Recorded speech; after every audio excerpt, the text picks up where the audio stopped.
Bienvenue à tous du coup, merci pour votre présence. On initie donc ce soir la deuxième conférence liée à l'exposition sur les masques Guélédé qu'on accueille au rez-de-chaussée jusqu'en octobre. Et donc ce soir, Ana Carolina González Palacios, qui est la scénographe de l'exposition en bas, mais qui est aussi notre chargée de communication et guide conférencière, un sacré couteau suisse, elle va nous parler de l'Afrique et des racines vaudou dans l'art contemporain. Donc je ne vais pas en dire plus, je vous invite juste à éteindre vos téléphones pour ne pas déranger, puis n'hésitez pas après si vous avez des questions, elle sera là pour y répondre, je pense. Oui, je serai là. Bonne soirée. Bon, déjà, merci d'être venu, d'être là. Je vais commencer par vous expliquer un petit peu pourquoi j'ai nommé cette conférence Afrique, comme ça, majuscule, au pluriel, et pourquoi les racines vaudou dans l'art contemporain. Alors, au pluriel, pour plusieurs raisons. Alors, la première, c'est que, bien sûr, l'Afrique, elle héberge plusieurs traditions, plusieurs cultures, elle est multiple. Et puis, elle est mêlée à des traditions d'ici et d'un peu plus loin, de toutes parts. Bon, c'est le cas, certes, pour tous les continents, mais l'histoire de l'Afrique est assez particulière, assez singulière, puisqu'il y a ces allers-retours entre l'Afrique et l'autre monde, l'Amérique. C'est salé, c'est nos retours. Donc, elle est multiple pour cela. Mais elle est aussi unique parce que quand elle s'installe de l'autre côté de l'Atlantique, elle arrive dans une seule grande identité. C'est peut-être une identité de ces Africains qui arrivent en tant que noirs et en tant qu'esclaves. On ne va pas forcément au quotidien déchiffrer les identités de chaque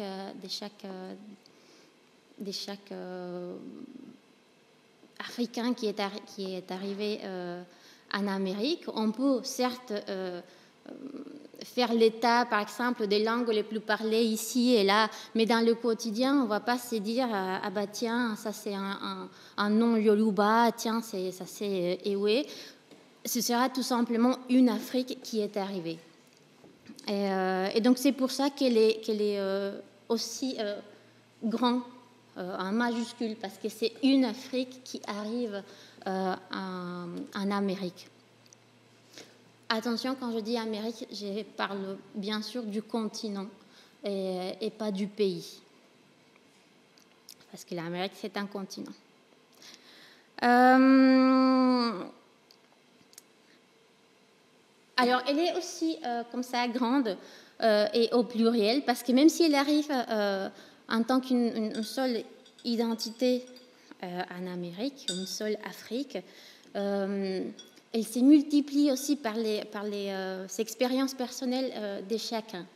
Et donc, aujourd'hui, moi, je vais vous parler davantage de cette expérience personnelle de l'Afrique que moi, j'ai vécue en Amérique. Vous l'aurez peut-être déjà remarqué, je ne suis pas tout à fait française. Enfin, oui, mais pas depuis toujours. Et donc, voilà, j'ai vécu cette Afrique-là ailleurs et d'une façon particulière. Alors, pourquoi racine et pourquoi vaudou? Bon, racines, c'est parce que c'est souvent ce qu'on ne voit pas, ils sont invisibles, ils sont cachés sous terre, mais c'est bien les racines qui donnent le socle aux créations, aux identités. Disons que ce sont les racines qui fixent un tout, qui nourrissent, dans notre cas, la création contemporaine. Et puis vaudou, parce que, bon, oui, d'accord, on est au musée vaudou et on parle vaudou, mais c'est aussi parce que, encore une fois, mon expérience, à chaque fois que je parle à mon entourage du vaudou, des nouvelles recherches que j'ai fait, de ce que je découvre, j'ai l'impression qu'ils sont tous étonnés de découvrir les liens. Au final, les racines qui ont toujours été là, mais qu'on n'a jamais, trop cherché on les a jamais trop cherchés. Et dans mon cas, je suis colombienne, et dans mon cas, il faut aussi voir une négligence de la part, enfin peut-être de nous tous.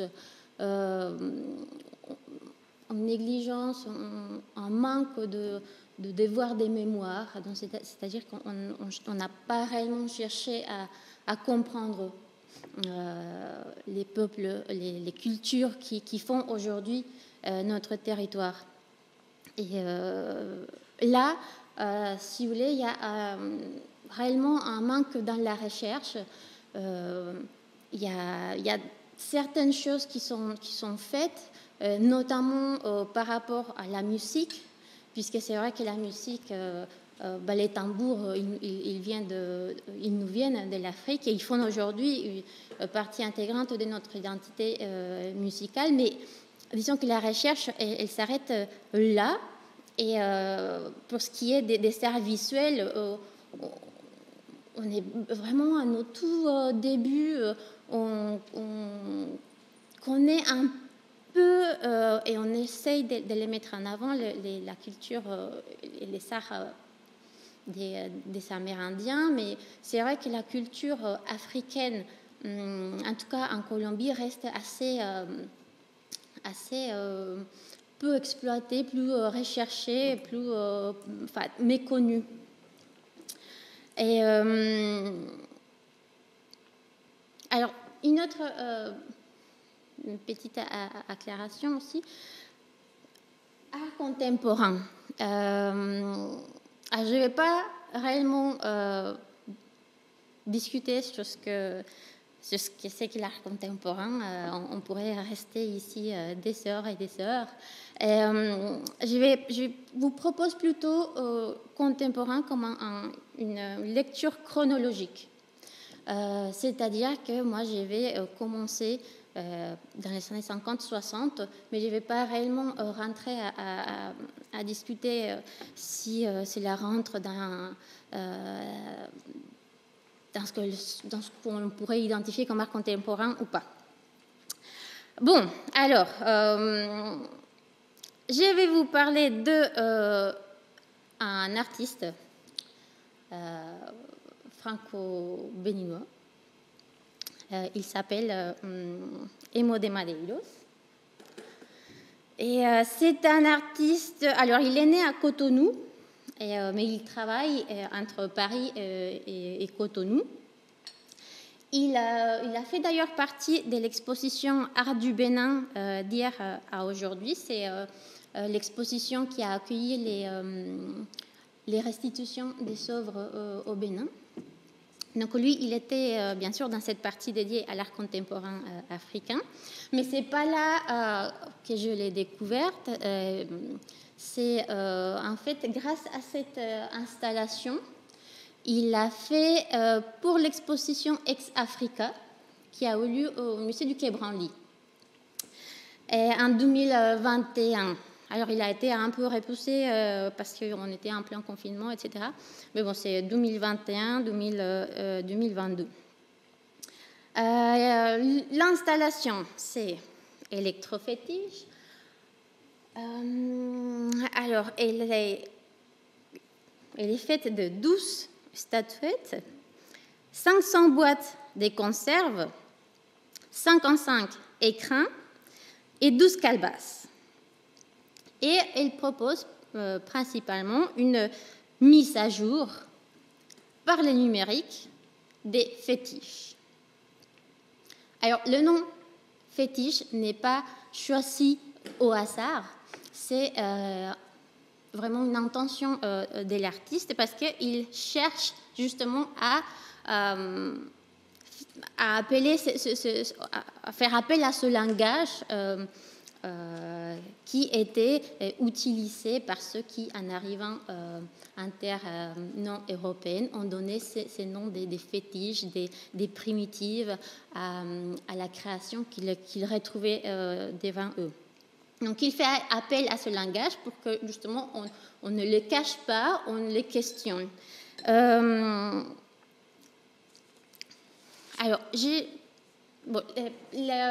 l'artiste, il va pas vraiment sculpter les œuvres, il va les commander auprès des artisans au Bénin, et, des artisans qu'on appelle d'ailleurs féticheurs aussi.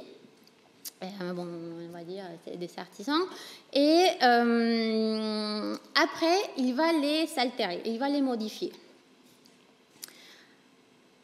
Alors, pourquoi je vous parle de cette œuvre-là? La première chose, c'est parce que, comme ça, la première fois que je l'ai vue, elle m'a beaucoup amusée, elle m'a fait rigoler. Et, parce que je la trouvais assez didactique. Je me suis souvenue tout de suite des gens qui me disent mais comment ça, un objet chargé, un objet déchargé, qu'est-ce que ça veut dire, comment ça? Vous êtes déjà venu au musée, peut-être? Ouais. Bon, les objets sont, voilà, on dit que les objets sont chargés, puisqu'on va les nourrir, etc. Et donc, les gens, ils me demandent souvent, mais ça veut dire quoi, charger, décharger? J'ai trouvé que l'installation était assez didactique, ça matérialisait assez bien cette idée de décharger ou décharger un objet vaudou. Et puis, puisqu'on cherche toujours on cherche à faire des choses dynamiques, je l'ai trouvé assez rigolote. Et après, il faut aussi dire que l'artiste, il propose de faire des offrandes, mais de faire des offrandes par des manières numériques aussi. Ce qui m'a un peu étonnée, parce que l'offrande, l'alcool, la nourriture, ça reste quand même quelque chose d'intangible. Donc, bon, il y a une petite, un petit jeu aussi là-dedans. La deuxième raison pour laquelle j'ai aimé cette installation, c'est parce qu'elle nous fait penser, elle m'a fait penser au totem et à l'or, au métal précieux. Alors, un totem, les sculptures, êtres mythiques, protecteurs, vénérés, que l'on va souvent associer ou davantage associer aux cultures amérindiennes. Et on la retrouve parfois aussi associée aux sphères culturelles africaines, mais c'est un petit peu plus rare. Donc ça m'a fait tout de suite une connexion aux Amérindiens, aux traditions de l'autre côté. Et puis la couleur, c'est l'or. Et puis on vénère aussi un peu l'or. Et puis c'est aussi l'or qui a fait la richesse de ceux qui sont venus pour l'extraire un petit peu. Et bon, ça c'est la lecture, cette dernière partie, c'est la lecture que moi je fais, ce que je vois aussi dans cette installation. Mais pour l'artiste, il s'agit vraiment d'une mise à jour des traditions, des objets spirituels par le numérique. Okay? Parce que son langage, si vous cherchez un petit peu tout ce qu'il fait, il va toujours se servir du numérique pour créer ses œuvres. Alors, la deuxième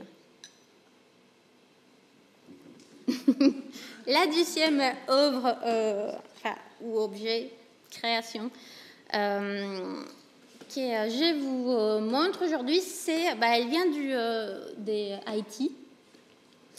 Et si on cherche des racines vaudou dans la création contemporaine, Haïti, c'est peut-être l'endroit le plus évident. Tout le monde connaît le vaudou par certes pour la culture visuelle, les films, les séries, les jeux vidéo.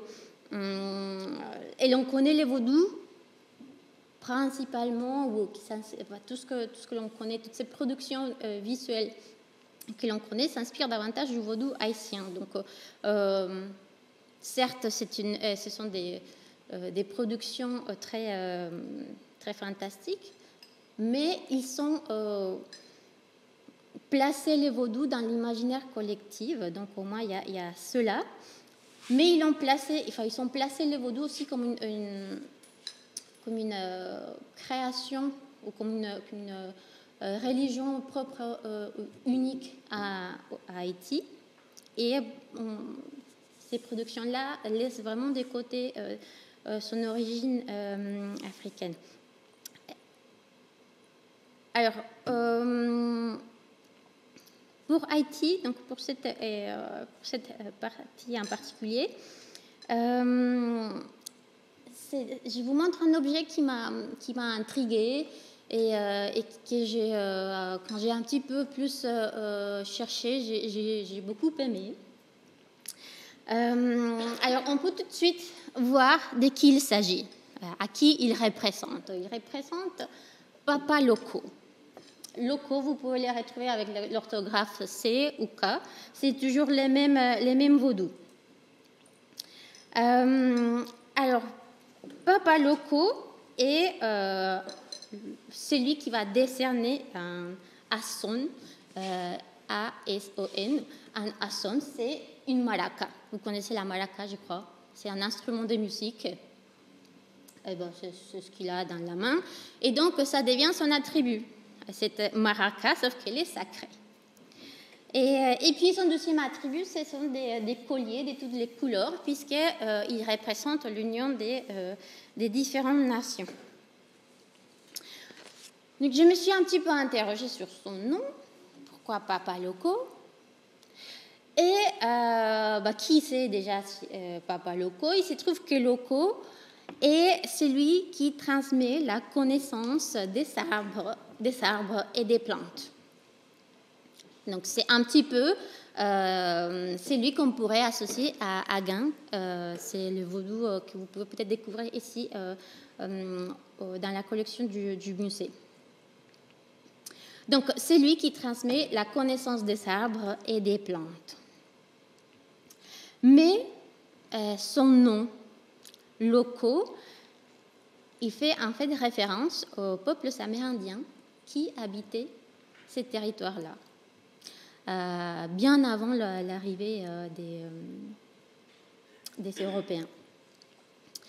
Et les Lokono, c'est les pluriels de locaux, sont en fait une des tribus que l'on rassemble souvent sous le terme des Arawak. Je ne sais pas si le nom vous dit quelque chose. C'est le Arawak. Arawak, c'est aussi des langues amérindiennes. Donc il y a il y a plusieurs tribus qui parlent Arawak, dont les Lokono. Et donc les Lokono, ils étaient là, et il n'y avait que eux qui pouvaient, en Amérique, avoir le secret des plantes. Et donc le nom de cette divinité vaudou haïtienne trouve ses racines dans les peuples amérindiens. Et c'est eux qui ont pris... ces peuples-là, ils sont... peut-être vous le savez, mais ils sont disparus, soit par épuisement, par les travaux forcés, mais aussi souvent une grande partie par les maladies qui sont venues avec, du continent européen. Bon, quoi qu'il en soit, ils sont presque tous disparus en Haïti. Vous pouvez les retrouver aussi un peu à Cuba, mais en Haïti, il y en a plus. Il y en a aussi au nord de la Colombie, d'ailleurs. Et bon, ça m'a intriguée parce qu'ils ont quand même pris le soin de transmettre ces connaissances-là, vitales pour les vaudous, parce qu'il n'y a pas de vaudou sans les plantes. Donc, eux, ils ont pris vraiment le soin de transmettre ces connaissances-là. Et il y a Papa Loco qui arrive, qui surgit. Et puis, regardez cette sculpture. Regardez le nez de cette sculpture. C'est magnifique, ce nez. On est bien d'accord. Et j'ai trouvé ça vraiment magnifique, parce qu'ils ont même cherché à donner les traits des locaux. Et après, il y a un autre aspect qui m'a beaucoup interpellée, c'est le fait que cette statuette est faite en béton. Et, alors, on ne sait pas qui l'a fait. Elle n'est pas datée, mais parce qu'elle est en béton, on peut plus ou moins dater sa création. Alors, c'est sûr, elle est d'après 1940. Pourquoi on sait cela? Parce qu'il se trouve qu'entre 1940 et 1941, il y a eu lieu la campagne contre le vaudou. Alors, la campagne des vaudous, on l'a connue aussi sous le nom des campagnes des rejetés. Et vous vous doutez peut-être un petit peu, c'est une campagne lancée par l'Église catholique et bien sûr exécutée au pied de la lettre par l'État haïtien. Et en quoi consistait cette campagne? Tout simplement à brûler tout ce qui était lié au vaudou. Et quelle a été la réponse des vaudouissants? Créer des statuettes en béton, puisque le béton, il peut exploser à des plus hautes températures, mais il reste plus longtemps que le bois. Donc, leur réaction a été de commencer à utiliser le béton pour créer les objets. Donc, c'est une œuvre qui m'a interpellée par son histoire, parce que ça signifie, par l'utilisation de cet élément, de ce matériau. Et ça m'a aussi fait penser à que on n'est pas encore tout de suite... le vaudou en Haïti, il est toujours menacé. C'est peut-être pas les cas ou pas directement associés avec l'Église catholique, mais il y a les églises évangélistes qui sont là et qui brûlent encore, qui réactivent, si vous voulez, le discours diabolisant cette tradition, ces religions. Et ces églises, en fait, elles sont partout. Elles sont aussi au Brésil. Donc, si tu peux. Ils sont aussi au Brésil, la terre, une très vaste territoire, qui a vu naître, qui est le territoire, entre autres, du candomblé, où on pratique le candomblé. Alors, je vous présente donc une des œuvres de Rubén Valentim. C'est un artiste donc brésilien, afrodescendant. Et je vous le présente parce que lui, en fait, il va utiliser un langage visuel qui est propre au candomblé.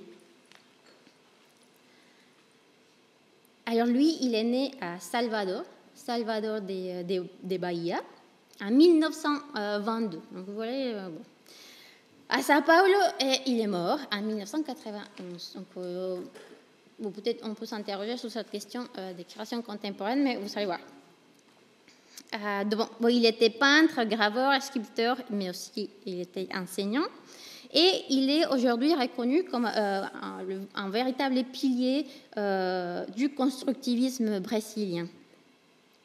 Et donc, très rapidement, constructivisme, on va prioriser l'utilisation des formes géométriques, des couleurs premières, plutôt en aplat, et aussi peut-être un peu de photomontage. Bon, on l'associe encore à la Russie, parce que c'est là-bas qu'on a vu naître le constructivisme. Mais il est allé partout, et donc en arrivant au Brésil, il va avoir une mise à jour faite par Valentim entre 1950 et 1960. Alors lui, il va apprendre les formes géométriques, il va faire des formes géométriques qui s'inspirent du candomblé. Donc par exemple, il y a la double H que l'on identifie à l'orisha Shango. Un Shango qui, dans le candomblé, est guerrier, l'orisha guerrier, l'orisha courageux, c'est aussi un orisha très populaire. Il personnifie, si vous voulez, la justice et tout ce qui est lié à la justice. Il a 2 couleurs, ce sont le rouge et le blanc. Vous avez déjà peut-être entendu parler des Shango, non? C'est le vaudou qu'ici, parce qu'on utilise plutôt le fond pour nommer les divinités ici au vaudou, mais c'est le même Ebieso, c'est le dieu de la foudre, du tonnerre, pour le vaudou africain. Shango, il est aussi appelé comme ça par les Yoruba, mais Shango, donc au candomblé, il est plutôt le guerrier. Okay? Et le symbole est toujours le même, que ce soit en Afrique ou au Brésil, c'est toujours un double H. Alors, ce qui se passe, c'est qu'il va renouveler ce constructivisme avec ce langage propre, avec ces symboles propres au candomblé, mais c'est un langage visuel qui va être compris que par ceux qui sont initiés à la religion. Puisqu'on ne va pas rapidement comprendre de quoi il parle dans ses œuvres, quels sont les orishas qu'il évoque dans ses œuvres, si on ne reconnaît pas, si on ne sait pas identifier les symboles de chaque orisha. Alors, qu'est-ce que l'on voit ici? C'est au centre, vous voyez, tout au centre de la composition, il y a ce que l'on pourrait appeler un opachoro des Oshala. Alors, Oshala, c'est le dieu le plus connu du candomblé, et c'est aussi, si vous voulez, le plus puissant, puisqu'il est associé à la création du monde. Donc, Oshala, il va se servir d'un opachoro, qui est un bâton en métal, pour créer le monde. Donc, il est, si vous voulez, le père de la création pour le candomblé. Il va être aussi associé au Dieu chrétien et à la croix de Jésus-Christ. Alors, Oshala, c'est aussi une expression qui existe aussi en espagnol et que l'on utilise au quotidien. Ça veut dire j'espère ou je l'espère. Disons, je sais pas, tu verras, demain il va faire beau. Ah oui, Oshala, j'espère. Ça montre un peu le lien qu'il y a entre le langage courant et le candomblé. Et alors, l'opachoro, donc cet bâton en métal, symbolise également le lien entre le ciel et la terre, mais aussi entre les planètes. Et opachoro, c'est aussi un peu un oiseau. Et si vous regardez un petit peu dans la collection au 10e étage, dans l'exposition au 10e étage, il y a des acènes qui ne sont pas vraiment des asènes, mais ce sont les bâtons des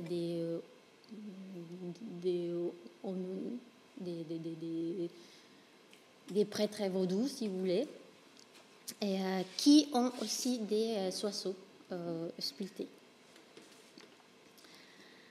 Alors, à la base des lopachoro, qui est tout le bâton, il y a un hochet, c'est le H, les fameux H de Shango.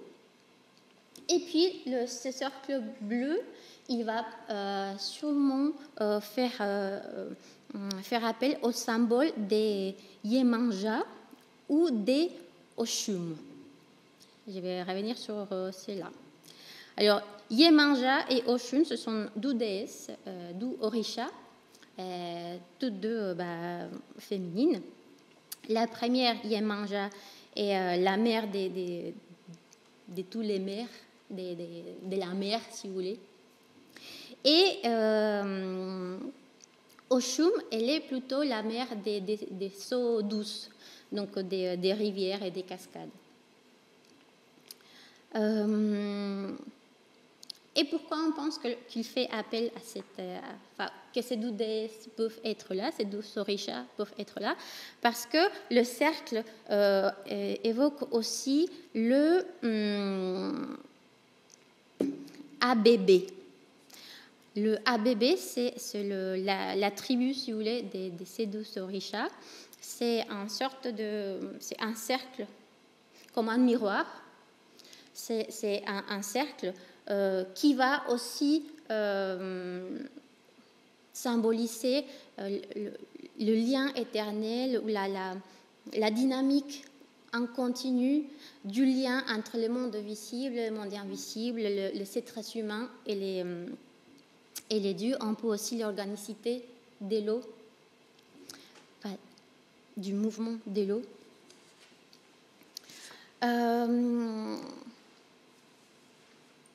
Bon, je vais m'arrêter là pour la description de l'œuvre. Pourquoi j'ai décidé aussi de vous parler de cet artiste? Parce que, en plus de se servir des symboles du candomblé, qui est intimement lié au vaudou, il se sert aussi du béton pour créer ses œuvres. C'est notamment le cas de celle-ci, créée en 1978. Et lui, il l'a défini comme le repère syncrétique de la culture afro-brésilienne. Je crois que vous avez entendu peut-être parler de la situation politique du Brésil, ou en tout cas le nom de Bolsonaro, où ça peut-être vous êtes parvenu d'une manière ou d'une autre. Pourquoi je vous parle de cela? Parce que une grande partie de l'électorat de l'ex-président du Brésil soutient également les églises évangéliques, merci. Et ça m'a tout de suite interpellée parce que je me suis dit que c'était comme si on était en train de marcher sur notre histoire, sur la pire des histoires, et qu'on cherchait encore à effacer les peu de repères que l'on commence à avoir, à trouver, à chercher. On essaye de les effacer encore une fois en exterminant toutes les traditions ancestrales, que ce soit parce que l'on parle du candomblé ou des traditions amérindiennes. Je sais pas, ça m'a interpellée, c'est comme si on essayait encore une fois comme si on devait encore une fois se battre pour que ce qui est différent ne soit pas tout de suite considéré comme diabolique et méchant. Et voilà. Donc ça m'a interpellée aussi pour cela. Et après, je vais vous parler d'une toute dernière artiste. Et parce que toute son œuvre toute sa démarche me fait penser justement aux racines, à la terre. Vous la connaissez peut-être, Ana Mendieta. C'est une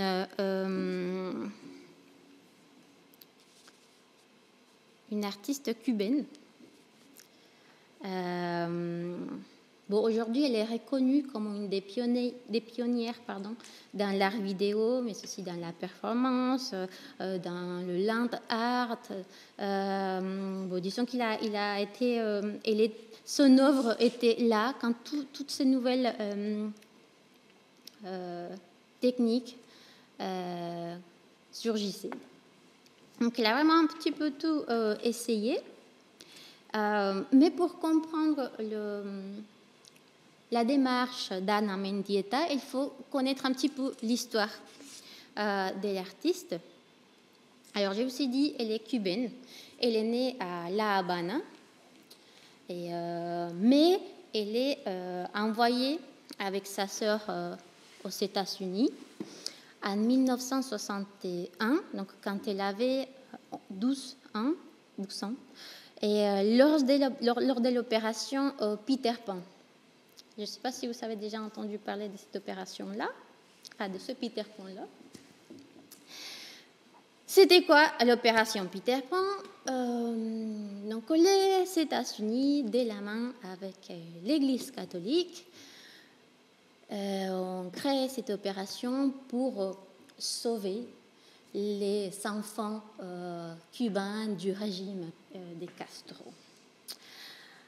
Et donc, ils ont fait cela. Pendant cette opération Peter Pan, il y a plus ou moins 14 000 enfants qui ont quitté Cuba et qui se sont retrouvés aux États-Unis. Ana Mendieta était une de ces enfants-là, avec sa sœur.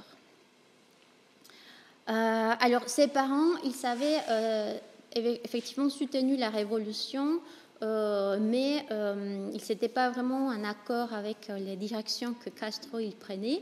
C'était aussi une famille très croyante, donc dès que cette opération a été mise en place, ils sont tout de suite confiés ces 2 filles à l'Église catholique. Sauf que pour arriver aux États-Unis, les 12 sœurs, elles n'ont absolument aucun lien familial là-bas. Ils sont tout de suite placés dans des orphelinats et ils sont séparés.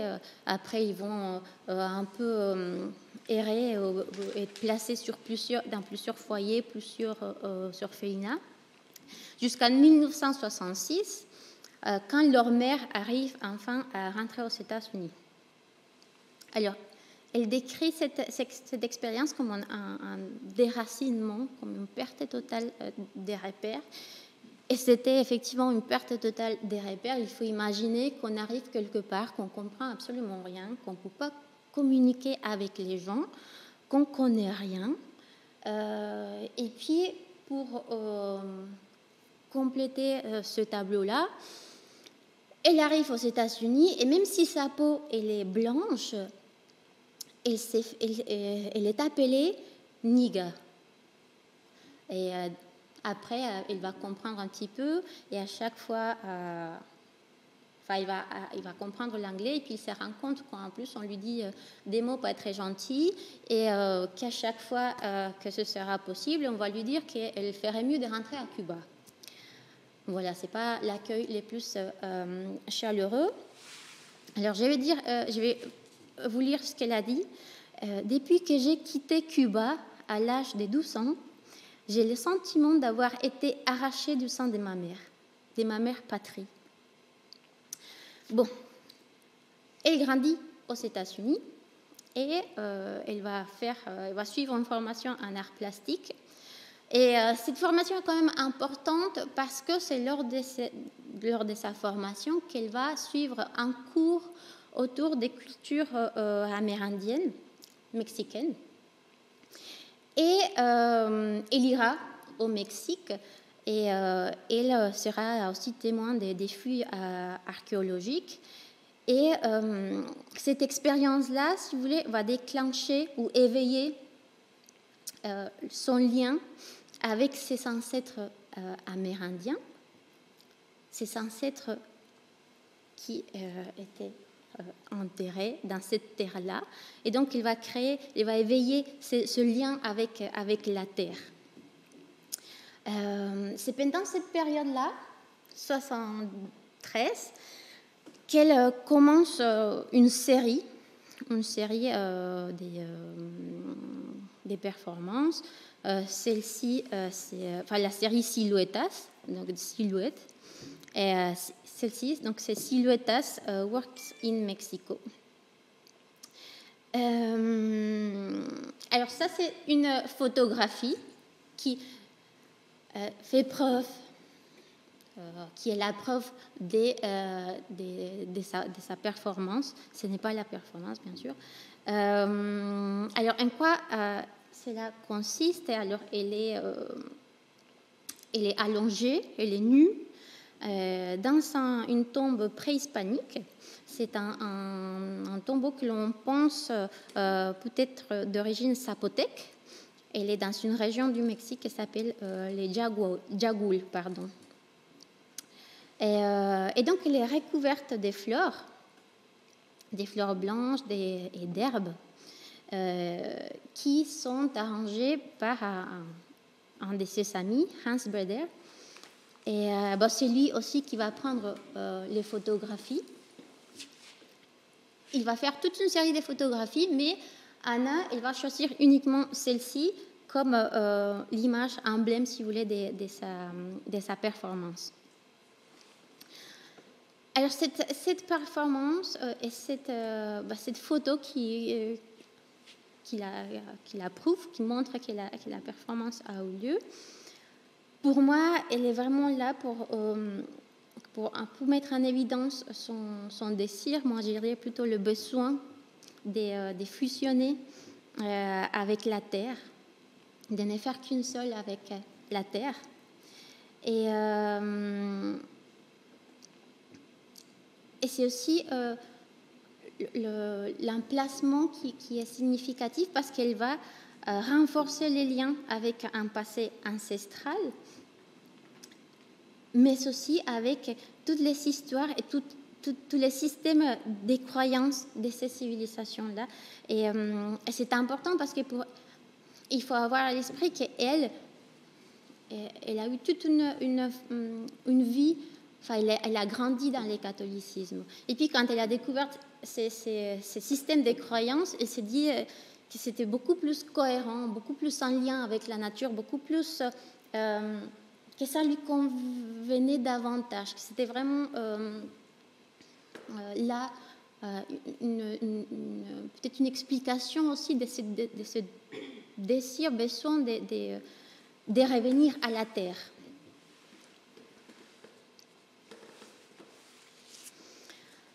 Alors, il y a juste une dernière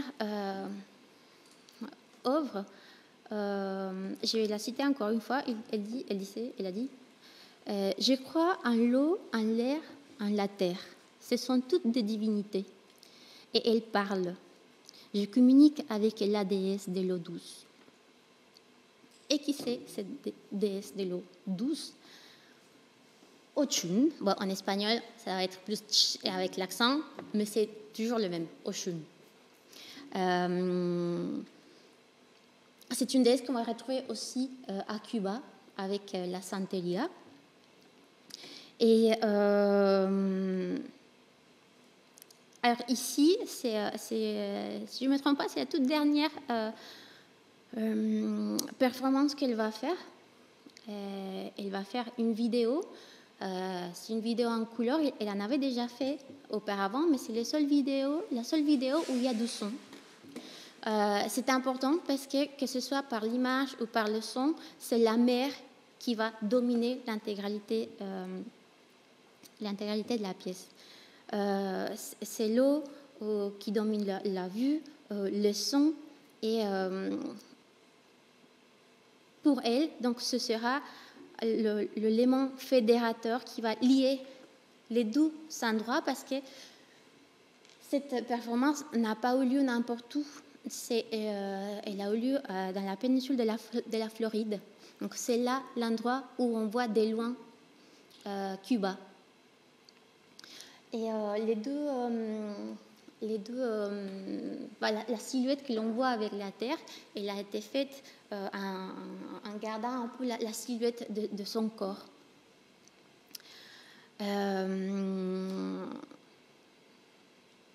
Voilà, c'est vraiment cela dont j'ai voulu vous parler d'Ana Mendieta. Elle a une production, elle est morte très jeune, à 36 ans, mais elle a quand même fait une très large production très variée. Il y a des performances où on va voir l'utilisation du son, de l'eau, où elle va mettre à l'épreuve son corps.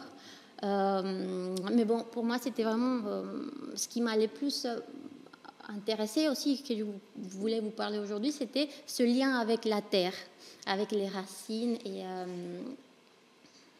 aussi un peu parce que son histoire me touche un peu. Voilà. Si vous avez peut-être des questions, merci déjà de m'avoir écouté. Merci.